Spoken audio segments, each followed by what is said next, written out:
Supreme কোর্টের appeal বিভাগে ৩ জন বিচারপতি নিয়োগ দিয়েছেন রাষ্ট্রপতি। তারা হলেন বিচারপতি মোহাম্মদ আব্দুল হাফিজ, বিচারপতি মোহাম্মদ শাহিনুর ইসলাম ও বিচারপতি কাশেফা হোসেন। বুধবার দুপুরে এ বিষয়ে প্রজ্ঞাপন জারি করেছে আইন মন্ত্রণালয়। আপিল বিভাগে নিয়োগ পাওয়া ৩ বিচারপতিকে বৃহস্পতিবার সকাল 10:30টায় শপথ পড়াবেন প্রধান বিচারপতি ওবায়দুল হাসান। বর্তমানে প্রধান বিচারপতি সহ আপিল বিভাগে ৫ জন বিচারপতি রয়েছেন।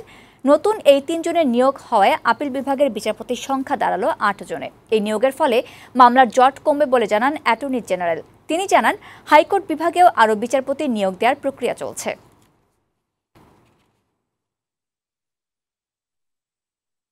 বিচারকের আধিক্য না থাকার কারণে শুনানি করতে বিলম্বই হচ্ছিল।